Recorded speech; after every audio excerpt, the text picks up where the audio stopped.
Thanks for checking in. The point of this video today is to go over what it costs over an average lifetime that you'll own your vehicle. I'm gonna call that 10 years to compare a truck to a Model Y, a Tesla Model Y.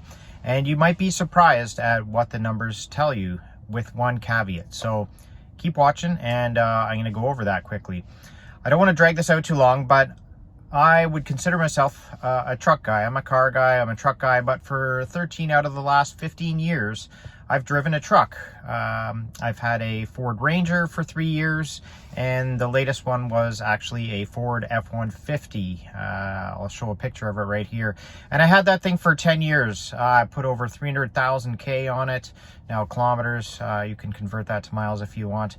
And it did everything for me. It was my commuter. It was our family trip vehicle. I basically brought all the material that is in my house home, built my basement with it, my kitchen and the floors and everything. So it did a lot for us. It towed a camper for a while and boat and all that kind of good stuff, dump runs. And I do miss it, but I wasn't the kind of person that needs it every single day for work. So I wanted to look at, what does the efficiency look like? What do the numbers look like if I were to buy a Tesla? And I started looking at that about 1.5 years ago. And it's actually turned out so far better than I thought. And so let me break that down for you. So follow along. With the truck, my F-150, I'm going to compare 2012 prices because that's when I bought it and to today. I paid about $35,000 for this truck. I'm not considering all my options within that price because those are going to differ depending on the person, as well as taxes. They differ from place to place.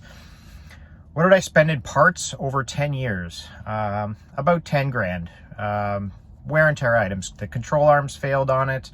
I had brakes a few times, water pump went, a speed sensor, rear main seal, some part of the exhaust rattled. I had to get something replaced on that.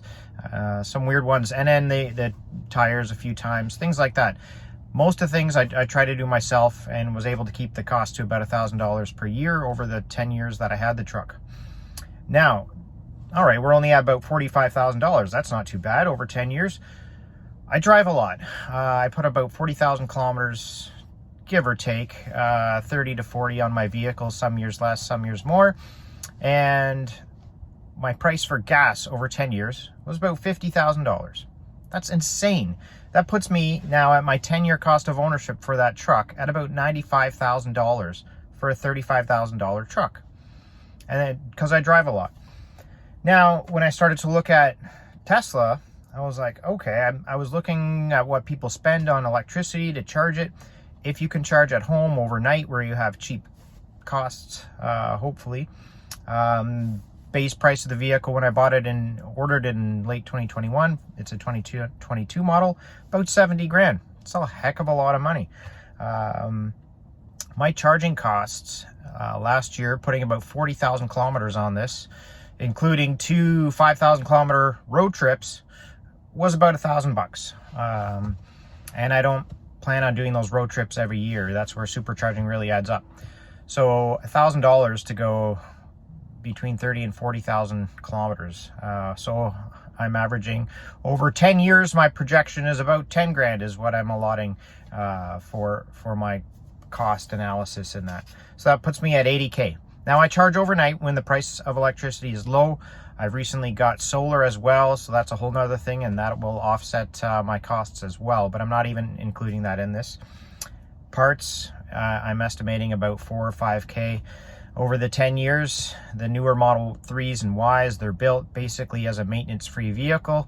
Does that mean nothing will ever break down? No, but I'm not planning on the battery or motor to fail within the warranty period, 8 years. So if it fails out of warranty, well, it's probably the same luck as if your engine and transmission on your gas vehicle is going to blow up after warranty. Not too common. So if something's going to happen, I'm counting on that during the warranty period. But vehicles will respond to how you treat them as well. So the Tesla, I'm at 70 plus 10 plus another 4 or 5. That's around 85,000. So right now, my 10-year projection to get a Tesla Model Y over driving my truck, my kind of basic XLT F-150,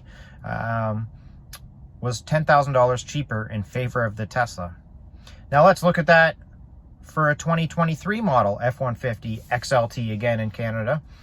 You're looking at about $60,000 for the price of the truck. Now, all factors considering equal, for my own case scenario, I'm looking at $120,000 then over a 10-year cost of ownership. That would give me a savings of almost $35,000 then over the cost of 10 years. Now, having said all that, it's not a truck. Trucks are so useful when you got to do a dump run, do home renovations, go camping, and throw all your crap in that you need to. But you really got to consider, how much are you driving? For me, that's the number one factor in owning a vehicle. Now, truck people, I've been on the forums. We actually do care about the price of fuel and how efficient your vehicle is. Go on any of them, the F-150 forums, the GM forums, on the Ram forums. There's always threads that are popping up on your miles per gallon, liters per 100, all these kind of efficiency numbers, because people do care. Why do we care? Because that's money out of your own pocket that you're spending. So efficiency does matter. There's a good percentage of the population that do need a truck. This is not the point of the video, whether you do or don't. It's just, if you want to compare the numbers, look at the 10-year cost of ownership. Don't look at the upfront cost. EVs, yes, they cost way more upfront, but the savings, if you drive a lot, that is the number one factor. If you drive a lot, the savings are going to come in the gas and maintenance costs over time. Now, a quick aside to say that the Model Y actually does do pretty well as a replacement for a truck. You're not going to be throwing your garbage in there going to the dump, but this thing in all-wheel drive form handles like a tank in the snow. It has good ground clearance, can go anywhere you want. It can tow 3,500 pounds, so not as much as a truck, but that's pretty good for a utility trailer or whatever you need to do. I've thrown wood in the front trunk, the frunk. I've had a 14-foot tall tree in here with the middle seat folded down in the back, and the whole basin of it in the bottom trunk in the back, as well as loading it with 2x8x8s. I've had about 8 of those stacked, as the center seat can go down alone in the middle, which not many vehicles do, and you can bring those through to the front. Don't want to slam on the brake center, you're going to be cracking your screen.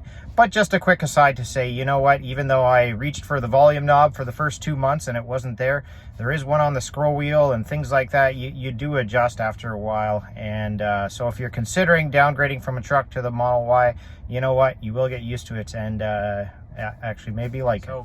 Thanks for watching.